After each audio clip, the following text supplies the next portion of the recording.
Welcome friends. আজকে supreme কোর্টের DA মামলার শুনানি ছিল, কিন্তু গতকাল আমরা দেখেছিলাম সুপ্রিম কোর্টের ডিএ মামলার অন্যতম রেসপন্ডেন্ট সরকারি কর্মচারী পরিষদ সুপ্রিম কোর্টকে একটি আবেদন করেছিল যে যেহেতু রাজ্যের মুখ্যমন্ত্রী 30শে মে 4টি সংগঠনের সাথে আলোচনা করবে, যে কারণে এই হিয়ারিংটা 4 সপ্তাহ পিছিয়ে দেওয়া হোক।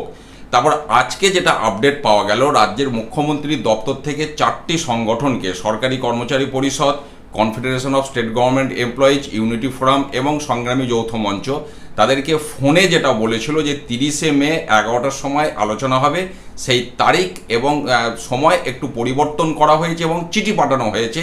এরপর আর ফোনে নয়, সরাসরি চিঠি পাঠিয়ে জানানো হয়েছে 1 জুন 2026 এই আলোচনা সংগঠিত হবে বিকেল 5টার সময়। তারপর এবার আজকে শুনানিতে রাজ্যের পক্ষ থেকে আপনার মিস্টার তুষার মেহতা উনি জানান যে রাজ্য সরকার একটা সদিচ্ছা প্রকাশ করেছে, একটা আলোচনার জন্য ডাকা হয়েছে, অতএব শুনানিটা পিছিয়ে দেওয়া হোক।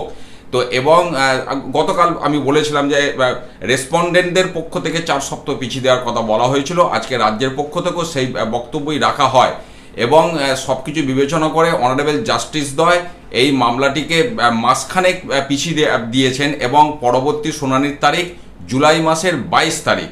অর্থাৎ এই মুহূর্তে বকেয়া মহার্ঘ ভাতার বিষয়ে আপাতত লক্ষ্যটা যেদিকে প্রত্যেকের থাকবে, আগামী 1 জুন 2026 বিকেল 5টার সময় যে 4টি সংগঠনের সাথে মাননীয় মুখ্যমন্ত্রী আলোচনায় বসবেন ওনার দপ্তরে, সেই আলোচনা থেকে কি আউটপুট বেরিয়ে আসে, কারণ সেই আউটপুটটার ওপর নির্ভর করছে সুপ্রিম কোর্টে বকেয়া মহার্ঘ ভাতা সংক্রান্ত যে মামলা, সেই মামলার পরবর্তী শুনানিতে কি হবে।